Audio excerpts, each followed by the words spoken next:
তার কটু কথা শুনে রেগে যায় এবার আদি। হ্যাঁ বন্ধুরা, এমনটাই দেখতে পাবেন। বিস্তারিত জানতে ভিডিওটিতে লাইক দিয়ে চ্যানেলটি সাবস্ক্রাইব করে দেখতে থাকুন। গল্পের শুরুতেই দেখা যাবে আকাশ বাড়িতে এসে সবাইকে হুমকি দুমকি দিতে থাকে আর তখন বলতে থাকে, আপনাদের সবাইকে যদি আমি পথে না বসিয়েছি তাহলে আমার নামও কিন্তু আকাশ সেন নয়। দেখুন আমার আকাশ বলে, দেখুন আমার টাকাগুলো যদি সময় মতন দেওয়া না হয় তাহলে কিন্তু আমি আরও কঠিন পদক্ষেপ নিতে পারি। এ কথা বলায় শুভ তখন বলতে আপনি কার বাড়িতে দাঁড়িয়ে কথা বলছেন সেটা কি আপনি ভুলে গিয়েছেন? আপনি এই বাড়িতে দাঁড়িয়ে এতগুলো কথা বলার সাহস পান কোথা থেকে? আকাশ তখন বলে যে শুভলক্ষ্মী বলে যে এই বাড়িটার দামাক দেখাচ্ছেন তাই না, এই বাড়িটাও যে কিছুক্ষণ পর থাকবে না আপনাদের তার কোনো নিশ্চয়তা আছে? ঠিক আছে, এই বাড়ি ছেড়ে আমি চলে যাব, কিন্তু আমার যে পাওনা টাকাগুলো সেগুলো আপনি ফিরে দিন, আমি চলে যাব। আমি কিন্তু এখানে আপনাদের উপকার করতে এসেছি। এই যে আদ্রি তোমাকে বলছি, কিন্তু তোমার উপকার করতে এসেছি। তুমি যদি টাকাগুলো পরিশোধ করতে চাও তাহলে এই বাড়িটা আমার কাছে বিক্রি করে দাও, তবেই কিন্তু এই টাকাগুলো পরিশোধ হবে। তাও বলা যায় না যে পরিশোধ হবে কিনা। এই বলে বিভিন্নভাবে অপমান করতে থাকে আকাশ। তখন তো প্রচণ্ড রেগে যায় শুভলক্ষ্মী। লক্ষ্মী বলে, আকাশ সেন আপনি যে এতটা খারাপ মানুষ আমি আপনাকে চিনতে ভুল করেছি, আপনি এক্ষুনি এই বাড়ি থেকে চলে যান। আর তখন বলতে থাকে, এক্ষুনি বেরিয়ে যান, আপনার কোনো রাইট নেই আমার বাড়িতে দাঁড়িয়ে আমাকে এভাবে অপমান করার। আপনি টাকা পাবেন তো, আপনার টাকা সময় মতো পেয়ে গেলেই হবে। আর তখনই আকাশ বলে যে হ্যাঁ সেটাই কথা, আমার টাকাটা যদি সময় মতো না পাওয়া যায় তবে কিন্তু আমি আপনাদের এই বাড়িটা আমি শেষ করে দিব, আপনাদেরকে পথে নামাবো। এই কথা বলে আকাশ সেখান থেকে চলে যায়। শুভলক্ষ্মী ভাবতে থাকে যে কি করবে। আকাশের কথা শুনে তো প্রচণ্ডভাবে অসুস্থ হয়ে পড়ে আদ্রিতের বাবা। আর তখন শুভলক্ষ্মী সেই সময় বলে, তুমি এতটা কেন ভেঙে পড়ছো? আমরা সবাই আছি তো তাই না, তুমি কেন এত ভেঙে পড়ছো বলো তো? তোমার ছেলে মেয়েরা তো এখনও তোমার পাশে আছে, তুমি এতটা ভেঙে পড়ো না, কিছু একটা উপায় ঠিক বের হবে।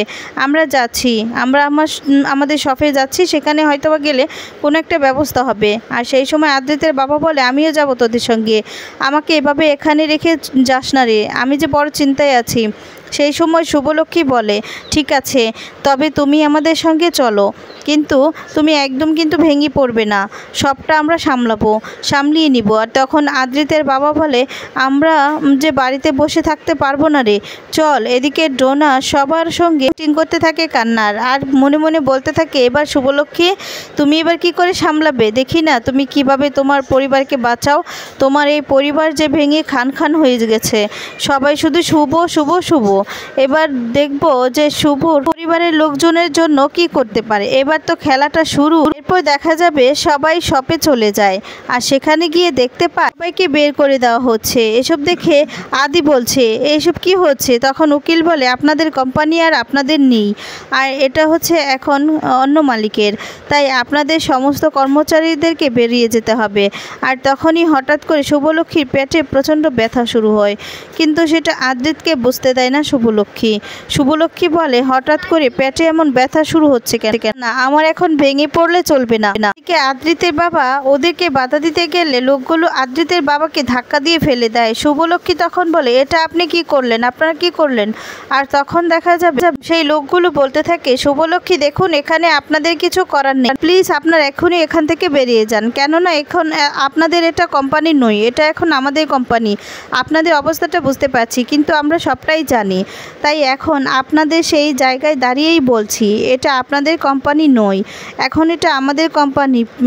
মিস্টার আকাশ সেন আমাদের কাছে এটা বিক্রি করে দিয়েছে। এরপর দেখা যাবে বাড়িতে সবাই এদিকে কাঁদতে থাকে, আর তখন পুরবী সবার কাছে নিজেদের কাজের জায়গা থেকে ফোন আসছে, আর তখন তাদেরকে বলছে, তোমাদের পরিবারের এমন অবস্থা শুনছি, এটা কি সত্যি নাকি? এদিকে দাদু তখন বলে, হ্যাঁ গো, আমাদের বাড়ি আমাদের কোম্পানি এত কষ্ট করে সমস্ত কিছু গড়ে তুলেছি, সব কিছু কি এভাবে নিমিষে শেষ হয়ে যাবে? পূর্বী বলে, শেষ হবে না, দেখোই না নানান জায়গা থেকে, আমাদের কাজের জায়গা থেকে আমাদেরকে ফোন করছে, আমাদের সম্মানটা কোথায় আছে বলো তো? আমরা কি এবার রাস্তায় ভিক্ষে করব নাকি? হ্যাঁ। আর তখন এদিকে ডোনা বলে, তার কি করার আছে, আমাদের এসবই তো করতে হবে, এছাড়া তো আমাদের কোনো উপায় নেই, কেননা আমাদেরকে আজ আজকে এই পথে নামিয়ে এনেছে ওই আদ্রিত আর শুভলক্ষ্মী। আর তখন দাদু বলে, এমনটা কেন বলছো হ্যাঁ? আর তখনই সেখানে শুভলক্ষ্মী আর আদ্রিত বাড়িতে চলে আসে। ঠাম্মি তখন সেবন্তীকে ধরে খুব কাঁদতে থাকে, সেবন্তীও খুব কাঁদতে থাকে। আর তখন বলে, এমন কেন হচ্ছে মা? মা আমাদের সব কিছু কি হাতছাড়া হয়ে যাচ্ছে? সব কিছু হাতছাড়া হয়ে যাচ্ছে।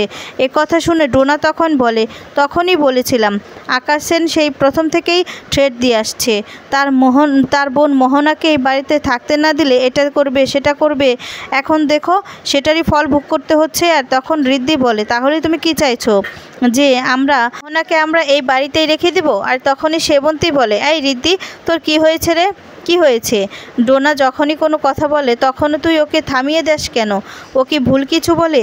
ও কি ঠিকই বলেছে। আজকে আমাদের এই অবস্থার জন্য কে দায়ী বলতো, কে দায়ী? আমাদের এই অবস্থার জন্য শুধুমাত্র এই দুটো লোক দায়ী, শুভলক্ষ্মী আর আদ্রিত রায়।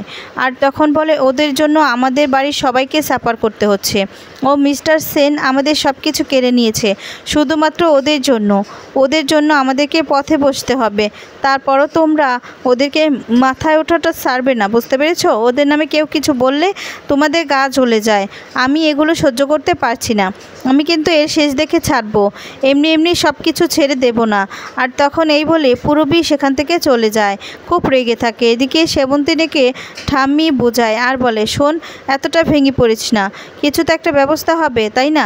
আমরা সবাই আছি। পূরবী তখন বলে, কিভাবে ঠিক হবে মা বলুন তো, কিভাবে ঠিক হবে? ওই মিস্টার সেন সব কিছু নিজের দখলে করে নিয়েছে, আমাদেরকে পথে বসিয়ে দিয়েছে। এ কথা শুনে ডোনা তখন বলে, এখান থেকে বাঁচার একমাত্র উপায় হচ্ছে আদ্রিতদা আর শুভদী, তোমরা গিয়ে মিস্টার সেনের পায়ে গিয়ে পড়ো, ক্ষমা চাও। আর তখনই শুভলক্ষ্মী এসে বলে, ডোনা তুই এসব কি বলছিস? ডোনা বলে, যা বলছি একদম ঠিক কথাই বলছি। শুভলক্ষ্মী তখন বলে, না, এই বাড়ি থেকে মিস্টার সেনের কাছে কেউ কোনো সাহায্য চাইতে যাবে না, এটা আমি সবাইকে বলে দিলাম। ডোনা বলে, ভাঙবে তবু মচকাবে না, তাই তো শুভদী? আর তখন শুভ বলে, কেন, কি চাইছিস তুই, কি চাইছিস? আর তখন বলে, যদি মিস্টার সেনের পায়ে পড়ো তাহলে কিন্তু আমাদের সব কিছু ফেরত আসবে, না হলে কিছুই ফেরত আসবে না। তখন শুভলক্ষ্মী প্রচণ্ড রেগে যায়। ঋদ্ধি তখন বলে, ডোনা তোমার এত বড় সাহস হয় কি করে? এই বলে ডোনাকে থাপ্পড় মেরে দেয়। তখন আদ্রিত বলে যে ডোনা যা বলেছে একদম ঠিক কথাই বলেছে, তাদের জন্যই তো সব কিছু হয়েছে। এই বলে ডোনা আরও অনেক কথা বলে। আর তখনই সেই সমস্ত কথাগুলো শুনে আদ্রিত বলতে থাকে, ডোনা তুমি ঠিক কথাই বলেছো, আমরা না ভাঙবো তবু মোচকাবো না। কেন মোচকাবো বলো তো, কেন মোচকাবো? আচ্ছা আমি কি সব কিছু সজ্ঞানে করেছি, ইচ্ছে করে করেছি? এখন ডোনা আদ্রিতকে অনেক কথা শোনাতে লাগলে। আর তখন সেবন্তী বলে যে, ডোনা শোন, যদি আজকে এই পরিস্থিতিটা ঋদ্ধির সাথে হতো, শুভ কিন্তু কখনো এমনটা করতে পারতো না, এত কথাও বলতো না, পরিবার থেকে দূরেও সরে যেত না, বরঞ্চ চাইতো সলভ করার। ও সবার প্রবলেম সলভ করে, এটাই তাই কাজ, ও তো এটাই করে আসে, তুই কি করে এই সমস্ত কথা বলিস? এদিকে ঋদ্ধি ডোনার উপর খুব রেগে থাকে। এমনটা হলে কেমন